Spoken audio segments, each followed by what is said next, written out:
Itachi est un des persos les plus aimés dans tout le manga game, et beaucoup d'entre nous l'avons comme personnage favori, tant par son histoire, son charisme, mais surtout pour toute la philosophie, la réflexion que nous amène la tragédie qu'est sa vie. Mais est-ce que du coup vous pensiez vraiment connaître l'histoire d'Itachi?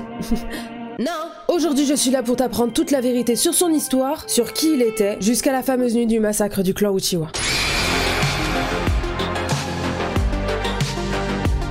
Hello les Nakama, je suis trop heureuse de pouvoir enfin vous sortir cette vidéo. Sachez bien que cette vidéo m'a pris énormément de temps, psychologiquement, moralement, physiquement. En fait, j'ai énormément stressé pour cette vidéo. Je voulais absolument qu'elle soit parfaite dans le montage, dans ce que je raconte. Parce que vous le savez, Itachi est mon personnage préféré. Et pour information, cette vidéo s'appuiera sur les 2 romans d'Itachi. Les 2 là. Et oui, je ne m'appuierai pas du tout comme beaucoup de mes confrères, d'ailleurs, je l'ai vu sur YouTube et sur les réseaux sociaux en général, qui s'appuyaient sur l'animé ou le manga. Mais c'est pas suffisant. Sachant que je vais t'expliquer après, mais l'animé et les fillers que t'as vu sur Itachi qui sont censés t'expliquer l'histoire qu'il y a dans les romans, bah en fait c'est pas du tout ça. L'animé a quasiment déformé l'histoire et changé beaucoup de choses qui sont pourtant essentielles pour la compréhension de ce personnage et pour toute la compréhension de l'histoire de Naruto en fait. Et avant d'aller dans le vif du sujet, je te propose de t'abonner, d'activer la cloche et de mettre un petit pouce bleu. Alors aujourd'hui je vais te parler de 7 secrets sur l'histoire de Itachi que j'ai découvert dans les romans que tu ne connais peut-être pas sur son histoire. Alors vu que je ne vais pas rentrer en profondeur dans chacun des sujets, n'hésite pas à mettre en commentaire quelle vidéo tu voudrais la prochaine fois sur un sujet en particulier. Ça pourrait être sur Shisui, sur l'histoire des Uchiwa, sur la copine de Itachi, Izumi, sur plein de sujets. Alors celui qui aura le plus de likes sur son commentaire sera du coup la prochaine vidéo sur Itachi, mais un sujet plus en profondeur. Et on commence tout de suite avec une petite chronologie pour que tu puisses te remettre un peu dans le bain pour savoir quand se passe quoi, parce que finalement j'ai l'impression que c'est pas toujours clair pour tout le monde. L'histoire commence quand Itachi a 4 ans. C'est la fin de la guerre, Fugaku le ramène sur un champ de bataille pour qu'il puisse voir l'horreur de la guerre. La 3e grande guerre prend fin, Hiruzen se retire et c'est la nomination de Minato au poste de 4e Hokage. À 5 ans, Itachi rencontre Shisui. C'est également la naissance de Sasuke et c'est également peu de temps après l'attaque de Kyuubi sur le village et juste après le déplacement du hameau des Uchiwa à l'extérieur du village. Itachi a 6 ans lorsqu'il rentre dans l'académie. Il rencontre à ce moment-là Izumi Uchiwa. Il commence ses entraînements avec Shisui et seulement 4 mois après être rentré dans l'académie, il est diplômé. Et c'est aussi lors de cette remise de diplôme qu'il rencontrera pour la première fois Danzo et fera ses premières missions avec Minazuki Sensei accompagné de ses 2 camarades Shinko et Tenma. C'est également à 7 ans qu'il participera à sa première réunion Uchiwa au temple Nakano. À 8 ans, Itachi continue les missions mais s'ennuie, son niveau est beaucoup trop élevé comparé à ses camarades. Minazuki Sensei, malgré les demandes d'Itachi, ne veut pas les présenter à l'examen Chunin. Mais c'est à ce moment-là qu'ils feront également une mission qui sera d'escorter le seigneur du pays du feu et c'est pendant cette mission qu'Obito tuera Tenma, le coéquipier d'Itachi. C'est d'ailleurs la première rencontre entre Obito et Itachi. À 10 ans, Itachi passe l'examen Chunin seul, son coéquipier ayant été tué et sa coéquipière Shinko ayant démissionné. Il passera donc l'examen seul, le réussira et une fois diplômé, Fugaku ira demander à Hiruzen de passer Itachi dans l'Anbu. C'est donc à 11 ans qu'il intègre l'Anbu et sa première mission d'intégration sera de tuer un traître avec l'aide de Shisui. Kakashi sera le leader de son groupe. Cette première mission est une mission d'intégration pour juger les capacités d'Itachi. Une fois intégré à l'Anbu, Kakashi sera son leader et c'est à ce moment-là que Itachi découvrira les systèmes de surveillance Uchiwa, un système de surveillance secret qui les surveille 24 heures sur 24. C'est aussi à ce moment-là, lors des réunions Uchiwa, qu'il entendra pour la première fois l'annonce d'une idée du coup d'état. Et la même année, c'est la mort de Shisui. Itachi a 12 ans lorsqu'il intègre la Racine, fortement demandée par Danzo, et à peine un an après, la date du coup d'état est annoncée. Itachi a 13 ans. Hiruzen, Danzo et les 2 sages sont au courant du coup d'état et ils décident d'agir. Itachi devra massacrer son clan et juste après, il rejoindra l'Akatsuki. Bon, vous avez vu qu'entre ses 4 ans et ses 13 ans, il se passe pas mal de choses. Et oui, Itachi a seulement 13 ans lorsqu'il massacre son clan. Mais vous êtes loin de savoir tous les petits détails qui sont tellement importants que j'ai découvert dans les romans et que je suis là pour vous partager aujourd'hui. Le premier secret, Itachi voulait être Hokage. Comme je vous l'ai dit, lorsqu'il a 4 ans, son père le ramène sur un champ de bataille. C'est exactement à ce moment-là, et c'est le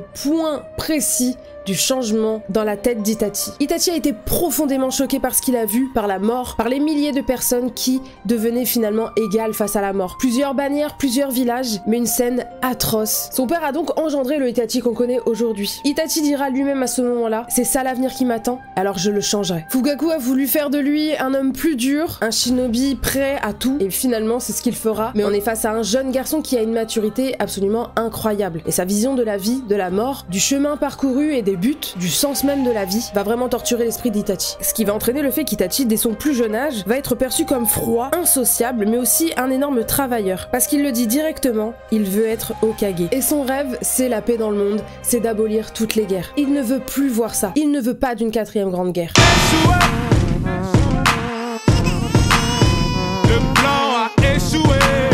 Il sait pourtant que son rêve va engendrer des moqueries. Mais lui, il y croit dur comme fer, et pour arriver à son but, il va falloir qu'il travaille 2 fois plus. Lors de ma lecture, j'ai vu qu'Itachi était sans pitié. C'est un vrai shinobi, il ne pleure jamais. Il n'a pas le temps de pleurer. D'ailleurs, la mort de Tenma, son coéquipier, lorsqu'il aura 7 ans, va renforcer cette envie d'être plus fort et de devenir Hokage. Il va vouloir protéger les autres. D'ailleurs, le soir de la mort de Tenma, il entendra son père dire qu'il doit s'endurcir. Et d'ailleurs, c'est à ce moment-là que son Sharingan va s'activer. La frustration de ne pas avoir pu défendre son coéquipier va être tellement forte qu'il va du coup activer son Sharingan. Pour vous expliquer un peu sa façon de voir les choses, il dira même dans le roman que le fait que Shinko, donc son autre partenaire, ait démissionné, et ben il s'est dit que ça faisait un shinobi en moins sur le champ de bataille. Donc c'était un pas de plus vers la victoire. Ce qui est assez ouf dans ma lecture, c'est que j'ai vu qu'en fait, Itachi, c'est un peu la bêta-thèse de Naruto. Naruto est finalement devenu l'Hokage que voulait être Itachi. Et c'est pour ça qu'il sortira cette fameuse phrase face à Naruto, parce que lui-même, Itachi avait compris ce qu'était un bon Hokage et un vrai Hokage. Et on l'apprend dans le roman, Itachi veut unifier les pays, apaiser les tensions, qu'il n'y ait plus de guerre. Il sait aussi être réaliste, et pour la réalisation de cet objectif, il devra se plier d'abord aux missions, faire couler du sang et gravir les échelons. Itachi, ne l'oublions pas, est très jeune, et doit se soumettre à un gouvernement et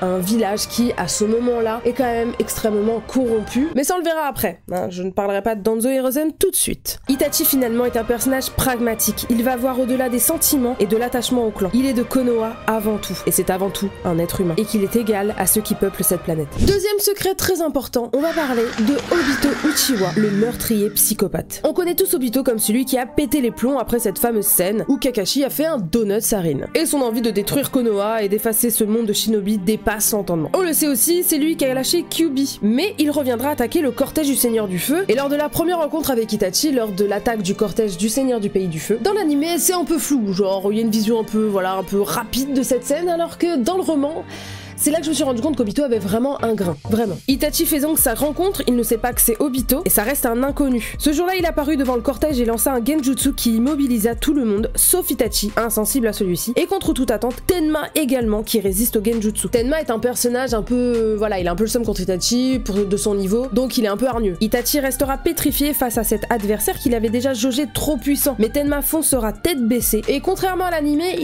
Obito lui a pas juste mis un coup d'épée. Non, non, ça s'est pas passé comme ça. Je sais pas ce qu'ils sont tous les mangaka à faire ça, mais il lui a fait un donut. Mais un donut bien sympathique. C'est-à-dire qu'il l'a transpercé, il l'a soulevé, il l'a secoué, après il l'a jeté par terre. Voilà, comme ça, comme une grosse merde. Non, aucun respect, vraiment. Genre, je sais pas, il a dû voir la scène avec Kakashi, s'est dit c'est pas mal. Donc on a notre Tenma qui agonise au sol. Obito au début il veut pas tuer Itachi, il a capté que c'était un Uchiwa et qu'il avait un certain level. Mais Itachi, lui, c'est un mec de Konoha, tu vois, c'est un mec fier, c'est un shinobi. Il ne peut pas rester face à ça en mode Donc il lui dit, malgré le fait qu'il n'ait pas du tout le level, je ne peux pas te laisser faire. Et Obito va dire, bon bah du coup je vais te niquer. Obito, à ce moment-là, allait buter Itachi, et je vous le dis, vraiment dans le blanc des yeux, il allait mourir. Itachi allait crever. Voilà, Itachi aurait dû mourir à ce moment-là. Sauf que, dans cette histoire, vous ne le savez pas non plus, l'équipe de l'Anbu arrive et Obito va percevoir le chakra de Kakashi. Et à ce moment-là, Obito prendra la fuite, de peur que Kakashi découvre son chakra et découvre qui il est. On peut donc dire que Kakashi a sauvé la vie de Itachi. Autre fait, et pas des moindres, pour appuyer le côté psychopathe de Obito, Obito a étroitement contribué au coup d'état et à l'impossibilité de raisonner les membres du clan. Il aurait été voir au temple Nakano Yashiro, aux membres du clan et de la police de Konoha, et proche de Fugaku, pour lui parler de l'histoire des Uchiwa. Et pour appuyer l'idée du coup d'état en repelant les querelles passées, tout ça, bien scinder le clan, voilà, bien foutre la merde. Rappelons que c'est totalement logique étant donné que Obito a pour but d'anéantir le village. Lui il savait ce que ça allait donner le coup d'état. Et dernier petit fait sur lui, et vraiment last but not least, vraiment, j'espère que vous êtes prêts. On n'a pas du tout dit dans le manga ou dans l'animé, mais sachez bien que le soir du massacre des Uchiwa, Obito va proposer à Itachi de l'aider, oui ça on le sait, mais surtout de s'occuper des femmes et des enfants. Ouais, genre il a voulu vraiment s'occuper du pire truc à faire. Il a dit non mais je veux pas que tu te fatigues trop, moi je vais m'occuper des femmes et des enfants parce qu'en plus moi avec mon Mangekyo j'ai un genjutsu spatio-temporel et c'est quand même plus pratique de les attraper quand ils commencent à courir et à hurler quoi. Quand j'ai lu ça, j'ai qu'Obito je trouvais un peu touchy comme personnage, genre j'étais un peu je le trouvais un peu chelou. Bah là vraiment ça appuyait ce que je pensais sur lui quoi. Mais pas très ouais, heureusement il est mort à la fin de Naruto quand même. Il aurait jamais pu être pardonné finalement. Obito est complètement taré. Troisième secret. Izumi Uchiwa, le premier amour d'Itachi. Et oui, Itachi avait une copine. Alors oui, vous imaginez que les copines ça se tient la main, on se fait des bisous, tout ça machin. Je vous rappelle qu'on est au Japon, qu'en plus on est dans un univers de ninja et la proximité, tout ça machin, enfin genre voilà, c'est... Et puis ils sont jeunes. Mais il avait des sentiments pour elle, que vous le vouliez ou non, et son histoire avec Izumi a été complètement effacée de l'animé et de cette histoire, alors qu'elle est incroyable. D'ailleurs, si vous voulez en savoir beaucoup plus sur leur histoire, n'hésitez pas à le mettre en commentaire, comme d'habitude. Petite chose à savoir sur Izumi, elle a eu le Sharingan à 5 ans lors de l'attaque de Kyuubi sur le village, parce que son père est mort. Ça, on ne le sait pas, on ne le montre pas, mais Izumi a eu le Sharingan avant Itachi. Vraiment, contrairement à ce que vous avez pu voir dans l'animé, il y a juste un petit moment quand ils sont petits, non, ils se voient beaucoup de fois jusqu'à ses 13 ans, finalement. Ils vont passer beaucoup de moments un peu mignons, voire certains très très mignons. Et ça, je vous le dirai que si vous voulez une autre vidéo. Et on verra dans le roman que Itachi se pose beaucoup de questions sur ses sentiments envers elle. Et oui, c'est un shinobi, il a un rêve, il doit effacer un peu tout ça, plus de sentiments, tout ça machin. Mais Izumi... il y a un truc spécial. Et oui, Itachi est jeune et son but l'omnibule, mais Izumi, contrairement à ses camarades et ses coéquipiers avec qui il n'a pas de relation amicale, pendant et en dehors des missions, Izumi occupe quand même son cœur et son esprit, il y pense souvent. En fait, finalement, ses deux seuls amis, les deux seules personnes qu'il considère et à qui il pense, c'est Shisui et Izumi. Et si vous doutez encore de ses sentiments, ou vous dites qu'il était juste sympa avec elle, il est temps de vous révéler l'énorme secret sur sa relation avec elle et sur un fameux moment, le soir du massacre du clan. On vous l'a montré dans l'animé, c'est Obito qui tue Izumi. C'est complètement faux! Non, non, non, c'est pas du tout ça. Je sais pas pourquoi le studio Pierrot a fait ça. Peut-être qu'ils se sont dit, si on fait ça, si on met la vraie histoire, il va falloir redévelopper toute l'histoire avec Izumi, on n'a pas le temps. Ou peut-être qu'ils se sont dit que les fans de Itachi allaient hurler, donc c'est quoi? C'est une idole de K-pop? Je comprends pas.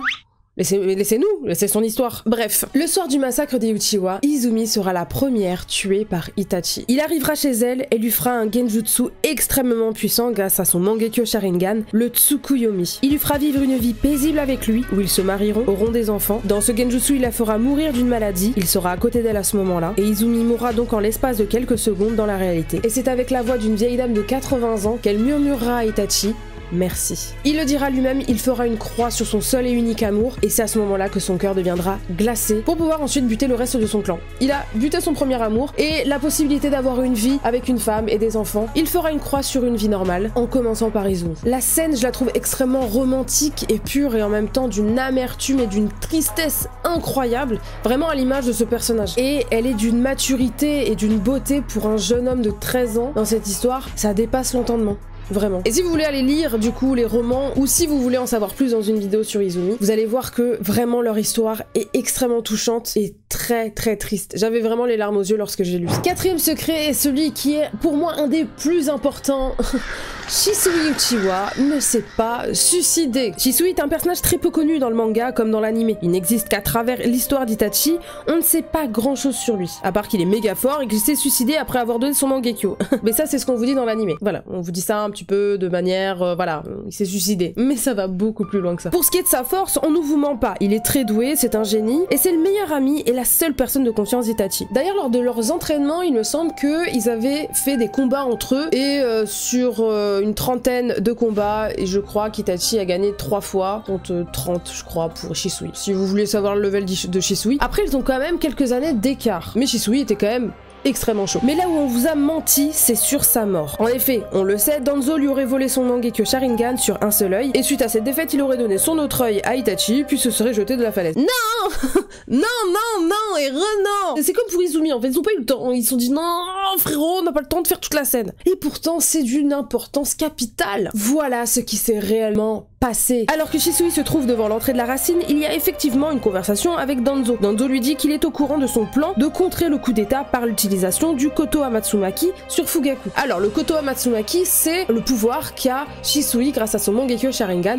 de contrôler quelqu'un. C'est un peu comme dans Harry Potter quand tu fais Impero. tu vois. Si t'as pas la ref, là par contre, il va dormir. Mais du coup, Danzo est contre ce plan, expliquant que, et il a raison malheureusement, si Fugaku change d'avis devant les autres, d'autres prendront le relais et le coup d'état se fera forcément. Et lors de cette scène avec Danzo, on ne le voit pas, et ce n'est pas du tout mentionné dans l'histoire, mais à l'aide d'un membre de la racine, qui est membre du clan Aburame, le membre avec les insectes, Shino, genre, il me dégoûte ce clan, genre, il se fera piquer par un insecte en douce par un membre du clan qui est membre de la racine, qui est extrêmement mortel, qui va quasiment le paralyser à ce moment-là. Mais Shisui, avec ses dernières forces et grâce au pouvoir de son Mangekyo qui lui reste avec son dernier œil, il va faire le déplacement instantané. Et oui, c'est pour ça que Shisui s'appelle Shisui le Mirage. Il arrive à faire des déplacements instantanés d'une vitesse incroyable et il échappera à ce moment-là à Danzo. Et c'est juste après qu'il rejoindra Itachi. Il s'était donné rendez-vous ce soir-là, il devait justement faire le Koto Amatsumaki sur Fugaku et Itachi et lui étaient d'accord pour annuler ce coup d'état et ils étaient vraiment main dans la main dans ce qui devait être fait pour le clan. Shisui va lui expliquer tout ce qu'il s'est passé. Il lui confiera son autre œil, qui sera gardé par le corbeau d'Itachi, ça vous le savez, et il lui révélera également comment développer son Mangekyo Sharingan. Il racontera son histoire avec son meilleur ami, qu'il n'a pas réussi à sauver, et étant donné que c'est un Uchiwa et qu'ils sont extrêmement sensibles à la culpabilité, il va se croire coupable de la mort de son meilleur ami, et c'est là qu'il a développé le Mangekyo Sharingan. Itachi lui dira évidemment que ce n'est pas sa faute, mais la culpabilité étant bien trop présente, et la situation étant sans retour pour Shisui, il demandera à Itachi de prendre le relais sur le plan, d'arrêter le coup d'état et de sauver le village. Et il lui demandera de le tuer. Non, Shisui n'a pas sauté de la falaise délibérément. Il va demander à Itachi, pour qu'il puisse développer son Mangekyo Sharingan, d'avoir cette culpabilité en le tuant. Même si Shisui était voué à mourir, il lui a dit « J'ai été piqué, je vais mourir, c'est un insecte extrêmement mortel, il n'y a rien que je puisse faire contre ça. » Donc on ne sait pas vraiment s'il lui a planté un kunai ou si il l'a poussé de la falaise, mais en tout cas, dans le roman, Itachi à ce moment-là développe son Mangekyo Sharingan et Shisui tombe de la falaise. Voilà, c'est ça la vraie histoire de Shisui. Cinquième secret,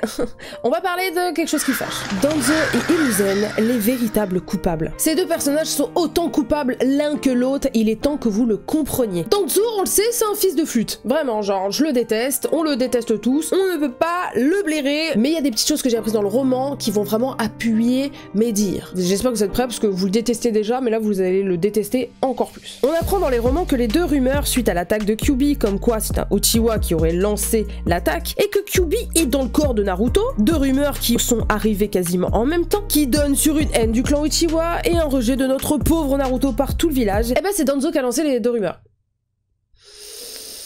Oui, c'est lui le fils de flûte qui a dit « En fait, je crois que c'est un Uchiwa, en fait, Naruto, en fait, il a Kyuubi à l'intérieur, mais faut pas lui dire, hein, mais j'espère que vous allez tous le détester. » Bah ouais, selon Danzo, qui a compris que l'humain était foncièrement mauvais, mais bon, il veut pas vraiment l'arranger, eh ben il sait qu'il faut un coupable, il faut qu'il y ait une raison à tout ça, et il faut lancer ce genre de rumeurs, comme ça, bah les villageois, ils ont un coupable, et ça les aide à faire un deuil, tu vois, et à mettre leur haine sur quelqu'un, voilà. Merci frérot. Merci beaucoup. Maintenant, parlons de Hiruzen. Ça fait longtemps que j'entends les gens le défendre et dire que c'était un bon Hokage, qu'il a transmis la volonté du feu, gna gna gna, qu'il a défendu le village face à Orochimaru, gna gna gna. Eh, il serait temps d'ouvrir les yeux, c'est quasiment un des pires Hokage de l'histoire. C'est l'Hokage le plus lâche que j'ai vu dans tout Naruto. Et il est loin d'être innocent dans toutes les histoires qui ont régi le village à l'époque où il y était, que ce soit l'incident Hyuga, que ce soit l'histoire avec les Uchiwa. Mais bon, vu que là aujourd'hui on parle d'Itachi, on va rester sur le clan Uchiwa et vous allez comprendre à quel point Hiruzen est mouillé jusqu'au cou, même jusqu'à sa tête, même jusqu'à son chapeau. Il est noyé le bouc dans la culpabilité. Oui, je suis énervée. En effet, Hiruzen n'a absolument rien fait pour empêcher le massacre d'arriver et dites-vous bien que pourtant il était au courant de tout. Vous ne le savez peut-être pas, mais Shisui était son espion. Tout comme Itachi était le pion et agent double de Danzo, Hiruzen avait lui aussi son pion Uchiwa. Et malgré toutes les infos qu'il avait, s'est-il déplacé une seule fois pour aller voir Fugaku ou pour aller voir le clan pour apaiser les tensions et pour éviter d'en arriver là? Non, jamais il n'a levé le petit doigt, ni lancé une discussion, ni empêché que le coup d'état d'arriver. Jamais. Never. Il est resté là, fumer sa pipe et attendre que tout se passe en fait. Et ça, pour moi, ça s'appelle être autant coupable que quelqu'un qui agit. S'est-il affirmé et a-t-il affirmé son autorité d'Hokage face aux deux sages de merde et à Danzo? Non. Contrairement à une Tsunade qui était prête à prendre par le callback. Tu ne commences pas à me choper par le callback? Quand elle les a chopés là, les deux là, et qu'elle a dit vous arrêtez de nous casser les couilles, là on est affaire à une bonne Hokage, tu vois, qui assoit son autorité. Hiruzen dans toutes les scènes et même lors du hors-série sur Itachi et dans l'anime, c'est montré quand même un minimum que Finalement, en fait, c'est limite Danzo l'Hokage. Il subit toutes ses décisions et se laisse faire. Et fait le mec qui ne comprend pas ce qui se passe, et alors qu'il sait très bien que son meilleur pote, là, Danzo, est complètement taré. Et il y a des méthodes ultra peu conventionnelles. Mais il va choisir de fermer les yeux. Faut savoir que Danzo lui dira d'ailleurs qu'il est au courant pour son pion qui est Shisui. Hiruzen se sentira tout con et fermera sa bouche. Et le soir de l'annonce du coup d'état, l'idée d'extermination du clan est annoncée. Hiruzen dira « Non, laissez-moi faire, s'il vous plaît. » Eh ben vous savez quoi? Eh ben il a rien fait. Il a jamais bougé le petit doigt en 8 ans. C'est pas le soir de l'annonce du coup d'état qui va faire quelque chose. Bah non. Non, il préfère dormir, tu vois. Virer Danzo une fois que c'est fait, alors qu'il sait depuis longtemps que c'est un danger. Remercier Itachi d'avoir sauvé le village alors que c'est lui l'Hokage et faire de lui le plus gros traître de l'histoire. T'es sympa frérot, mais ton merci et tout le tralala, tu te le gardes. Je trouve ça extrêmement déplacé de sa part quand même. C'était censé être l'Hokage. On comprend d'ailleurs lors de la scène de l'Edo Tensei des Hokage, il emmène pas large et se sent très con face à Sasuke. Bah ouais, t'es nul.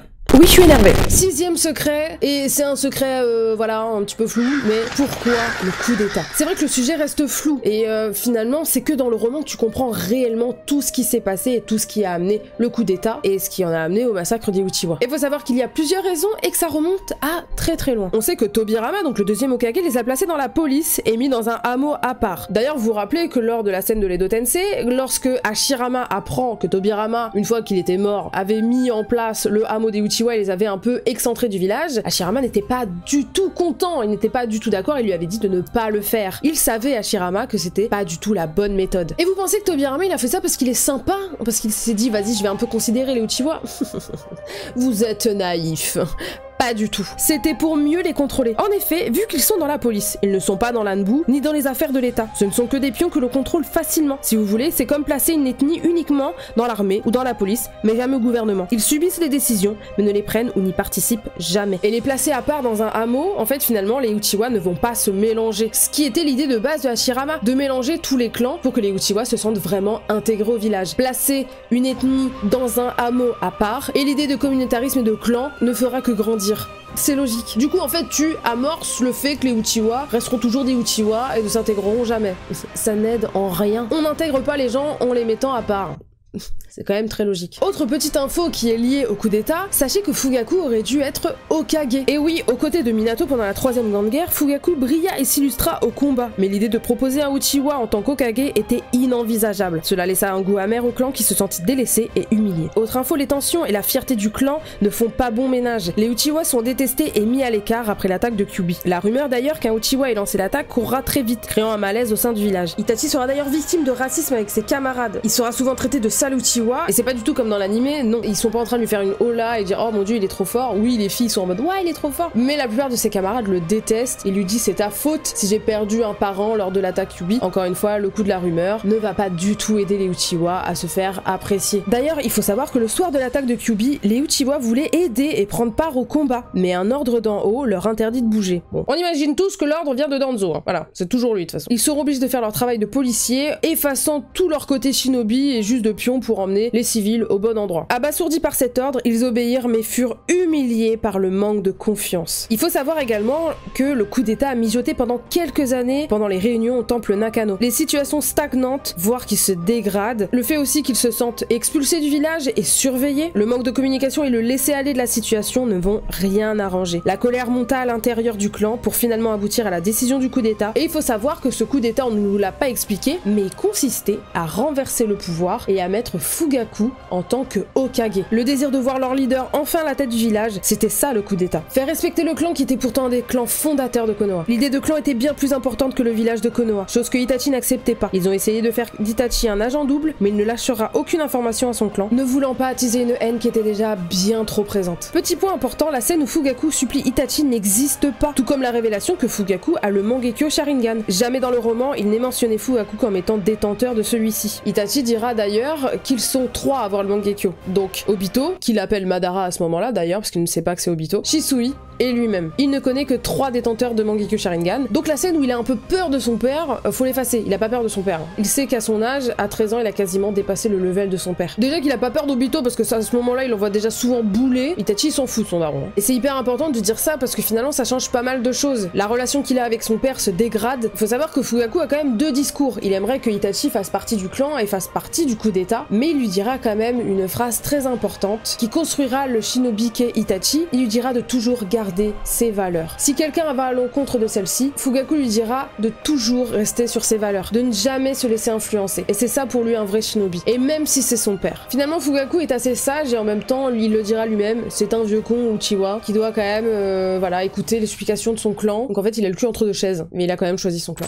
Dernier secret, la nuit du massacre des Uchiwa. Pour terminer, plusieurs choses à savoir sur cette fameuse nuit. Itachi acceptera de mener cette mission sous la pression de Danzo. Vous le savez, celui-ci a fait un chantage qui ne laissa pas le choix à Itachi. Soit il se rallie à son clan, participant au coup d'état, mais le fait qu'Itachi participe au coup d'état, ça va donner une guerre à l'intérieur du clan. Et Itachi a participé à plein de missions, il doit tuer des traîtres. Il sait que tous les villages envoient des espions et sont à l'affût de la moindre faiblesse du village pour attaquer le village. Donc, si Itachi participe au coup d'état, certes il est fort, mais il y a d'autres clans en face et il y a plein de personnes fortes aussi, et il y a des personnes extrêmement fortes d'autres villages. Ça va peut-être donner sur une troisième grande guerre, et il ne sauvera ni sa famille, ni son petit frère, ni personne finalement, et tout le monde finira par mourir au-delà du clan, mais bien plus que ça, le village et plusieurs pays, donnant encore une fois sur cette vision horrible et apocalyptique qu'il a vue quand il avait 4 ans. Et Danzo lui explique tout ça, et si Itachi décide de massacrer son clan, bah finalement c'est tuer une centaine de personnes au profit de milliers d'autres, et il pourra sauver son petit frère. C'était la seule condition, pouvoir sauver son petit frère et le mettre à l'abri. Dites-vous bien que dans cette histoire, Danzo lui a dit si c'est pas toi qui le fais, ce sera le village. Sauf que si le village le fait, les autres clans vont voir que le village sont prêts à décimer un clan si le clan n'est pas d'accord avec le village. Ce qui pourrait entraîner des tensions et également entraîner peut-être des conflits et une guerre. Donc en fait, Itachi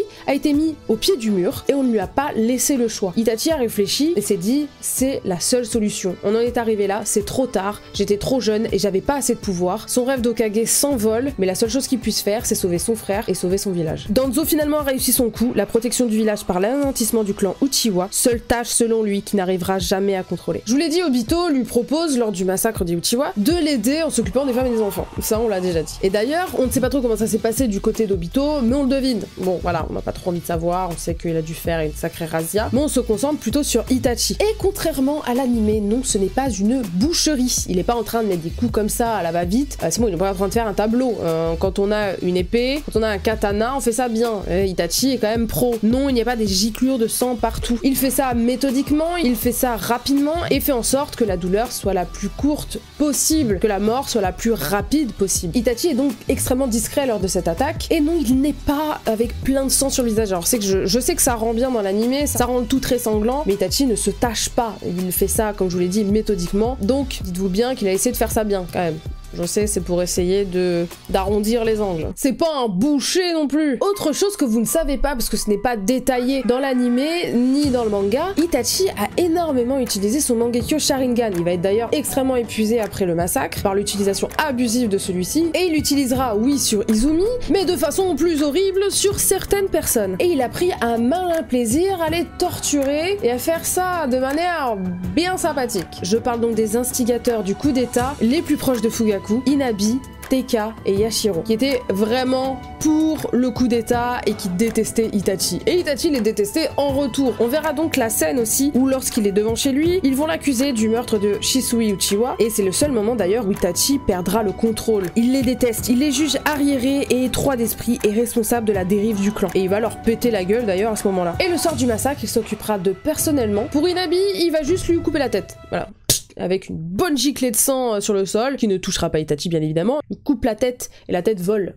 Waouh. Concernant Teika et Yashiro, il y va aussi bien sympathiquement avec le Mangekyo Sharingan, leur faisant vivre des souffrances monstrueuses dans le Genjutsu dans lequel il les a mis. Waouh, la scène est... Ouh, on sent toute la haine de Itachi à ce moment-là, et je peux vous dire que ça fait pas rire du tout, hein, là, vraiment, t'es un peu en mode waouh, il est pas drôle.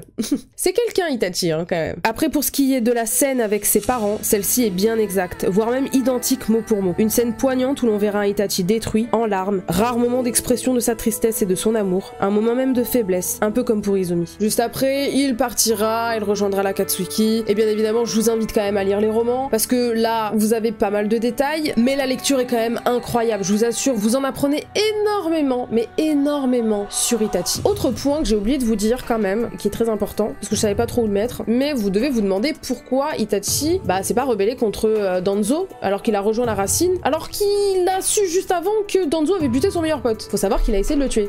Enfin, il a eu l'intention de le tuer, sauf que Danzo lui a encore une fois retourné le cerveau en lui disant si tu me tues, tu vas être un traître, tu sauveras ni ton clan, ni le village, en fait tout ce que t'as fait jusqu'ici servira à rien. Donc Itachi a serré les dents et n'a rien fait. Il est très fort le Danzo, vraiment très fort le Danzo. Itachi, d'une certaine manière, c'est ma pute. Voilà, la vidéo se termine ici. Il était important pour moi de faire cette vidéo et j'espère que vous l'avez vraiment kiffé. N'hésitez pas à mettre en commentaire, comme je vous l'ai dit, un sujet que vous voulez que j'aborde un peu plus en profondeur et le top commentaire sera la prochaine vidéo. N'oublie pas de t'abonner, d'activer la cloche et de mettre un petit pouce bleu qui fait toujours plaisir et de partager sur tes réseaux sociaux. Voilà, d'exprimer ton amour pour Itachi ou même ton ressenti sur cette histoire en commentaire, ça me fera énormément plaisir. Et sur ce, bye bye les Nakamas.